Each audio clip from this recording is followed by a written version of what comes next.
Okay, I want to talk to you about what I'm going to call the downfall of a teacher, really.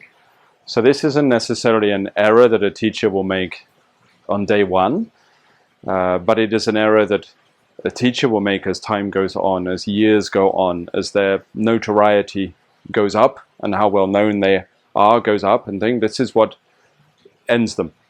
So we have obviously different errors teachers can make, one of which is obviously the the extreme one where they go into very unethical or bad behavior. As we know, there's been a lot of drama in yoga schools and things like this, and martial arts schools, and definitely in the guru community, should we say, in India, and things where there's been problems. So, but ignoring all of that, nothing that extreme. But I'm talking about the downfall of a teacher with regards to their usefulness as a teacher, right? Now, one of the biggest errors that most teachers will make at some stage is hypocrisy. That is going to be the issue that we must understand where the hypocrisy comes from. Because there is a root cause to hypocrisy, and in my opinion, personally, that are going to arise from inside practice. There's a mechanism behind it. And that hypocrisy comes when you start to actually gain realizations. That's how I see it. Because it works like this. When I first start teaching, maybe I'll teach a mechanic. This is how we mobilize the spine. This is how we perform this movement. This is how we breathe in this way. These are mechanics, like teaching choreography or a method or something. And all people, when they teach, should start there. Of course, that's where you should begin, okay? Now, for me personally, I tried to stay with that for a long time because I was frightened of hypocrisy. It's not something that I find endearing in the human species. It's one of my least favorite qualities in a human being, personally. So I didn't, so for fear of what I'm going to explain now is why I stayed very much with mechanics for a long time. So people would ask me about something deeper, about the mind or the emotions, like psychology or the spirit or the soul or whatever, people ask all sorts of questions, and I would deflect such questions and simply stay with the mechanics. But I think it gets at a point where if you teach for long enough and people become dedicated enough to what you're showing them, then you inevitably end up in the place where you don't have much of a choice. You are dragged out of mechanics into teaching other things, into teaching something deeper. And on many levels you have to, because as you become more experienced as a teacher and you get to know people more and you get to know the arts more, you realize, yeah, it's kind of obvious, but you'll see how important it is that actually what prevents people from progressing is not really their inability to get a method, but their inability to deal with their own mind. So the reason that you can teach 5 people and 4 of them don't get it, even though they've all got the same instruction, is because 4 of them probably, just to choose a number out the air, need to deal with something within their psychology or their emotions or their traumas or their life or their spirit or their soul or whatever. There's a deeper part to why they're not getting those things, So as a teacher gains more experience, especially if they're teaching in something we link to cultivation, something like meditation, like Qigong, martial arts maybe, it's like a gray area, you know what I mean, but definitely some of the more internal practices, you don't have a choice after a while. You end up in that realm. And you will see that this is the natural evolution for teachers. That's where they go. And then, of course, some take it to extremes and get very, very famous for the other side of them. Maybe famous teachers like Sadhguru or something like this, whatever you think of him, either way. I would say that he's someone who's become very, very famous and very, very well known and very much talks more about psychology and the spirit and karma and these kind of aspects rather than the methods anymore. And this is a natural evolution for teachers within arts, that if you're going to spend your life in these arts, you're going to go through this evolution yourself at some stage. So this is where your downfall comes, because once you start talking about those things, you're talking about how people live their life, or how people organize their life, or how people relate to others, or how they relate to themselves, or certainly with regards to how you, well, I mean, okay, I already said it, but how you live your life definitely becomes a key aspect to this. There are certain things that would be detrimental to practice. If I'm going out partying every single night and snorting 5 loads of cocaine and things like that, that's not going to be helpful to the position of a cultivator particularly, and certainly going to be detrimental to some of the arts. If I'm going around causing destruction and things all the time and hurting people and hurting myself, that's going to be detrimental to the arts. So you're going to end up talking to people about how they live their life. Okay, it's inevitable. So this is where the problem comes, as far as I see it, is that at the beginning in practice, say you're doing meditation or something like this, and you're going inside, or whatever, you're going inside in Qigong, you're going to encounter, first of all, just your thoughts, obviously, your brain waves, the things on the surface. So you're very familiar with your thoughts. We have them all the time. They're there. We know what it is to think, hopefully. We should be able to recognize, these are my thoughts, this is my mind. So you will generally just think about, or maybe experience yourself thinking about intellectual things. So for example, if I'm sitting here, I might be intellectually think about how I can improve the way that I do this part of my art, or I might or even a worry about something I need to do in my life. That's just thoughts. That's what you encounter at the beginning. And then when you go further down, obviously you go through the different layers of yourself will come up. Your emotional makeup, your motives for things, the reasons you do what you do, and maybe memories from the past and all that kind of stuff. To me, still just fairly superficial parts of your mind. Things to engage with and to wade through, and there's lessons to be learned there, but still just you, you know? It's okay, no problem, just normal things. But then sometimes, when you practice a while, you touch something deeper, something that is beyond the self, and that thing that is beyond your self that you usually identify can bring through a greater realization, like a greater truth or an understanding about something, about the way that life works, or the way that your mind works, or the way that emotions are, something sometimes incredibly profound, like it can strike you like, boom, okay, that's a profound, that's from somewhere else, you know.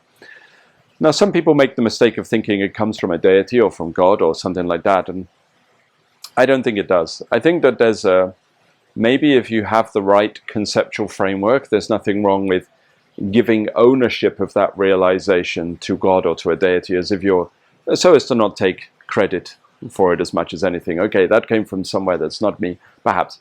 But I don't think it's accurate. I think actually, generally within the center of the body, beyond intuition, which is still fairly superficial to me, intuition just means inner tuition from the memories and previous lessons you've had stored inside the body, coming from your subconscious. If we go deeper than that, there is something that we might call the true self, or maybe connection to soul or spirit, or people will talk about it different ways, when this realization will arise. Now this realization, most internal teachers will have at some stage, maybe some external, maybe some people generally in life, but I would say that meditators and things can touch upon this, and these things can pop up. Sometimes it will manifest as a voice. You'll even hear it. You'll hear your own voice, perhaps, or something, or you'll even hear it verbally. Sometimes you'll just know, something called the magical knowing, just a knowing, a realization. Now when somebody has a few of these, or a number of these, generally we would call them wise, as much as anything. People have tried to define what wisdom means, and I've seen people define it in different ways. It's the sum of all your knowledge, summarized and put out, like, not to me. To me, that's intelligence. That's not the same. If it's based on prior knowledge that you've learned or gleaned from outside sources, whatever you call it, I would call it intelligence. And the ability to go back through your data banks of knowledge you've accumulated to give an intelligent answer. And I think that all of us are on varying degrees of this intelligence scale, and dare I say, sometimes we fluctuate through this intelligence scale. The more that we are drawn towards our emotional attachments, the more we are pulled off of this intelligence scale. In my opinion, I think we're pulled towards reactivity, and I think we fluctuate generally within our mind between these two states, reactivity, intelligence, blah, blah, blah. Wisdom to me is not that. Wisdom is this realization or this understanding that comes from somewhere devoid of the filters of your mind and your intelligence and your previous lessons. So wisdom cannot be learnt, in my opinion. Intelligence can be learnt. Intuition can be learnt. Maybe we could say, actually, because it's still based upon your experiences. It just arises in some and not in others. But there's still a learnt aspect to it. But wisdom is not learned. Wisdom is something that arises from within when you touch that place devoid of self. There is an innate understanding that is contained within all human beings, that the more we silence the mind and make it still, the more it pops up. Sometimes we have methods or mechanics that help us still the mind or quieten it down enough that that place can be touched where the wisdom arises. Sometimes it's just, I shouldn't use the word random, but you know what I mean, a causation we can't see to cause that thing to arise inside. Once you get these little sparks of wisdom, this is the beginning of your downfall as a teacher. Okay, this is when you stop being useful and you start to move into hypocrisy. Because what will happen is when someone touches upon that profound understanding, what will happen too often, and this was something that I didn't spot myself actually. I think I was lucky enough to have a teacher that pointed this same thing out to me very early on. And at the time when they pointed it out, very grateful to them, I didn't even understand what they were saying because I'd never even touched that part beyond mind where something arose, you know. I didn't really get it. I was still thinking very on intelligence or I was confusing that, but when it did arise, and very quickly I could see, okay, I understand. I see where the problem can come. So what it caused me to do was step away from that very much within my teachings because I recognized the problem. And this is the problem.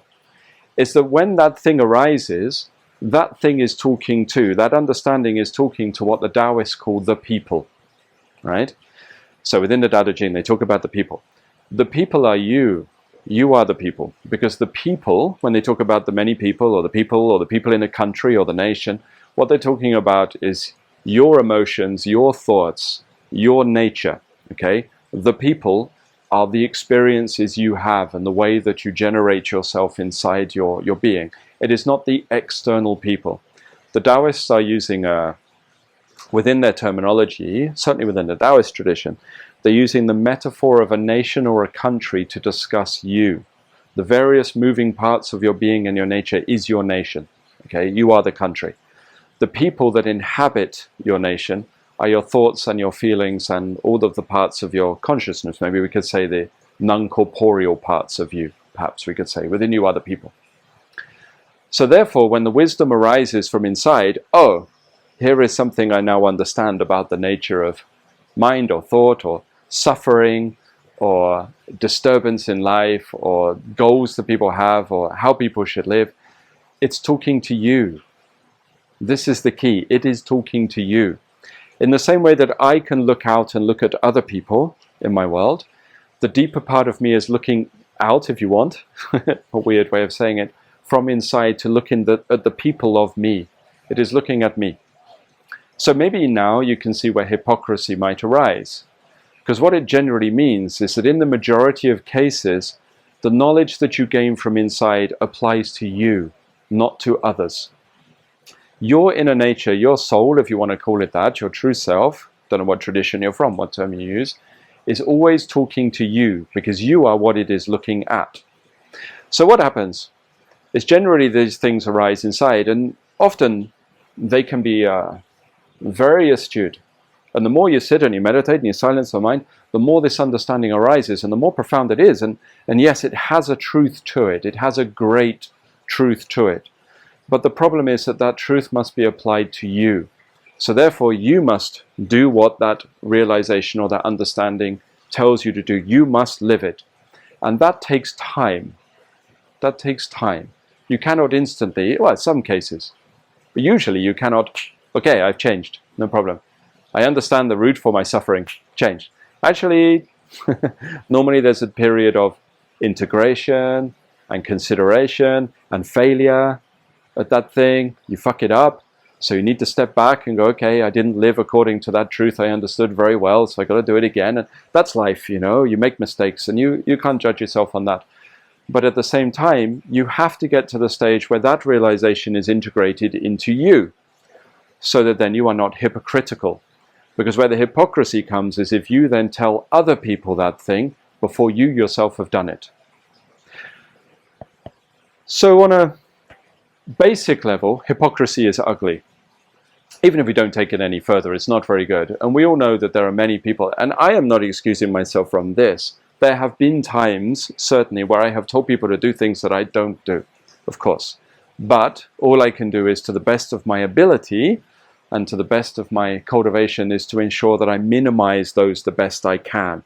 And if I see something in something that I don't like, I change it in me, not in other people first. And until I've tried to do the best to integrate it into me, I'm not going to talk to the other people about it. I wouldn't do that. I can't, because I don't like hypocrisy. That's step one.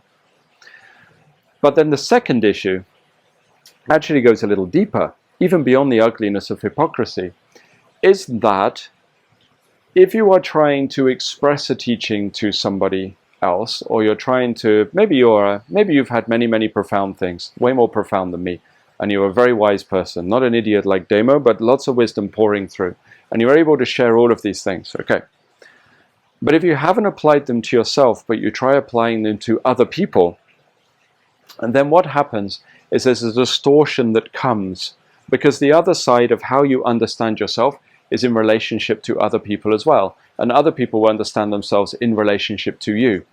So if you are going to give a profound or wise or true or whatever, or teaching, or even ignoring all of those words, just guidance on how someone should live, and they don't see it in you, they can't follow it.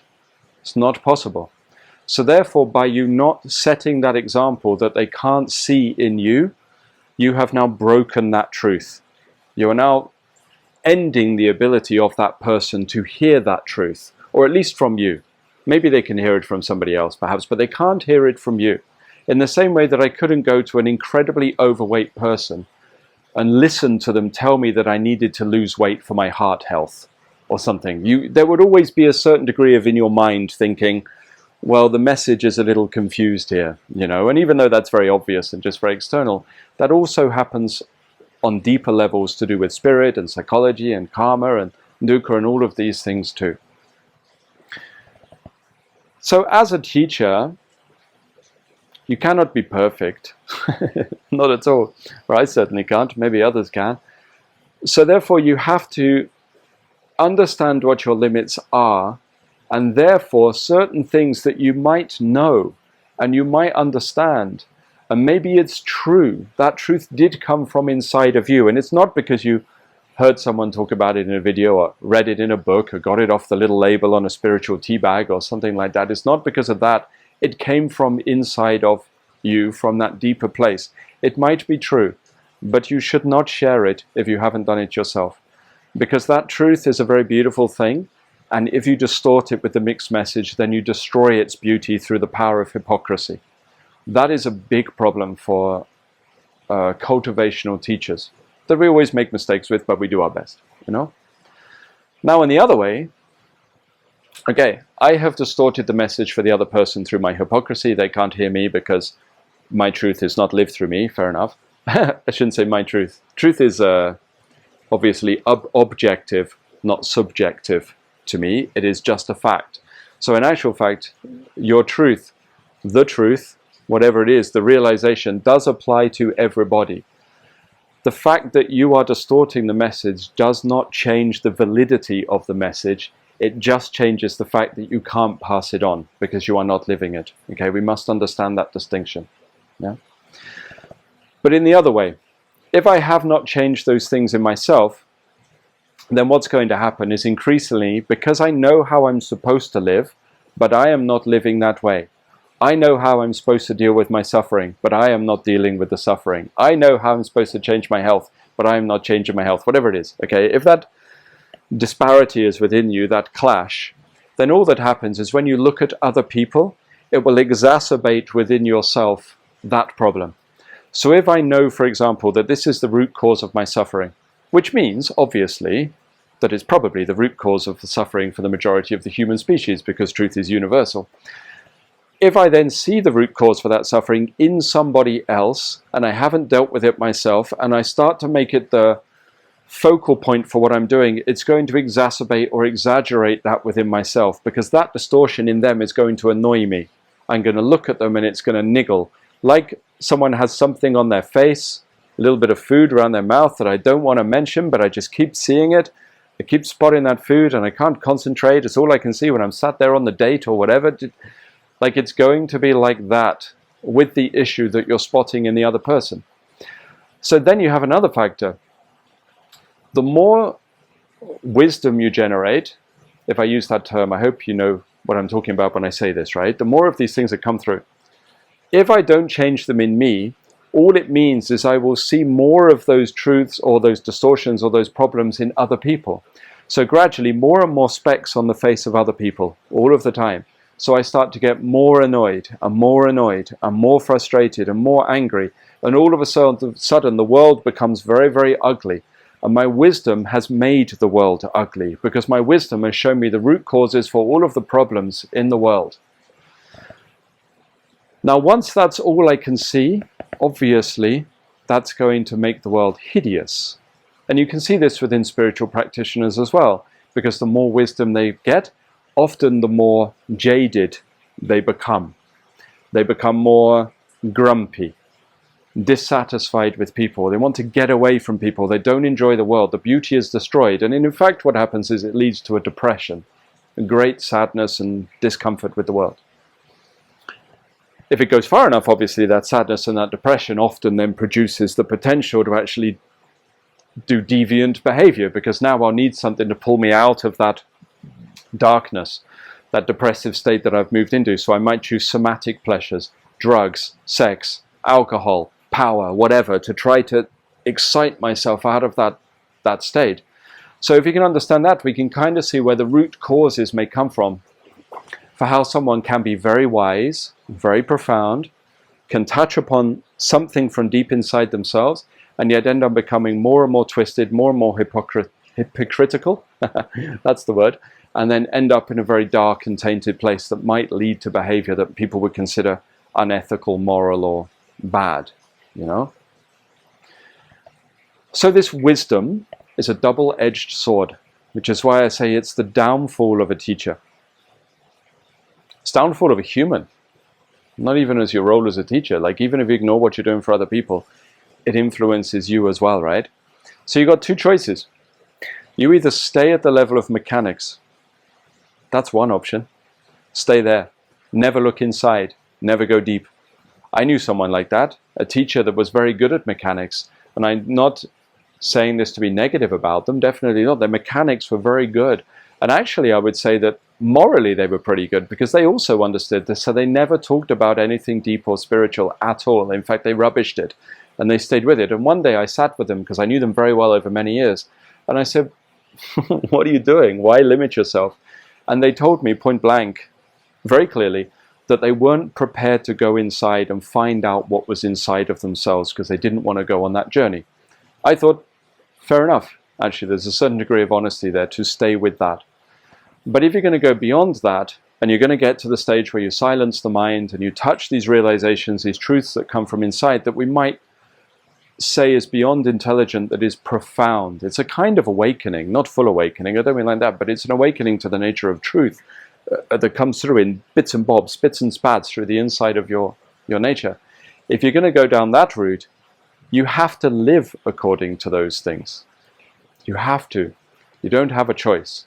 Because the only other choice is to end up a depressed hypocrite, or to damage the potential of the people that you're teaching, because they cannot hear that message. Now, the flip side of that is, if you can live according to those things that come out from inside of yourself, here is a realization about the way that I am. And it might be something simple. It might be, I need to change this one behavioral thing. Okay. Sometimes more complex, to do with a whole concept of how reality is. You know, okay, sometimes it can be a little bit of a head fuck when we get to that stage. It can be tricky. But if I can absorb those things and I can live according to those, then we can say that you have found one of your true teachers, your internal teacher. Now, the problem is, if you have a teacher and you don't listen to the teacher, what's the point of having a teacher? No point at all. Nothing. You may as well go and do something else. So if the true teacher arises from inside yourself, okay, and that truth is coming, you must live according to them. Otherwise, you are ignoring your teacher's instructions. Spend time integrating, and only when you, okay, it's not going to be perfect, but you feel you have integrated it to a high enough level, and you are living according to this realization, then you can share with others. That is the way to be an honest teacher and the best you can be for someone. Now, sometimes the ability to integrate that lesson might be a few months. Sometimes it might be 20 years. If you can't integrate that truth for 20 years, you do not share that truth. That truth was for you, from inside you to change you. Therefore, you haven't learned it yet. Therefore, you shouldn't pass it on to other people for all of the reasons that we've spoken about. Yeah? It might limit you. It might find that sometimes it might frustrate students. In my experience, it does. Sometimes students will ask me about something very, very profound. And sometimes I know the answer because of my training, but I haven't integrated it into myself, and I don't live that way. So therefore, I can't share it because I will distort the message. So sometimes I feel restricted by it, to be honest, and the temptation is there to explain it. But I know that that restriction is not really... The restriction is supposed to be there, because the restriction is I am the restriction. The restriction is I am not at a stage where I can't tell you this without being a hypocrite. That's really what it comes down to. So I'm talking about this because I know lots of people listening teach or are going to teach and whatever, and I've been teaching for a little while now. And this to me is one of the biggest problems that I see within the evolution of cultivation or spiritual teachers. I know spiritual teacher is a crass word, but you know what I mean. You can't even choose it. If you run a school and you're like, I don't want to go down that route, and the students come in and they force you down that route, that's not always your say. Sometimes you want to teach mechanics, they want a guru. And you spend your whole time saying, no, I'm not the guru, fight it off, but they're going to make it very, very tricky for you. And if you manage to stay away from that guru role, sometimes these things will trickle out that you talk about that are stepping into a realm that is beyond just mechanics and beyond just methods. That's inevitable. So if that's going to happen, then to me, that's why this risk of hypocrisy is something that we must minimize as best as we can.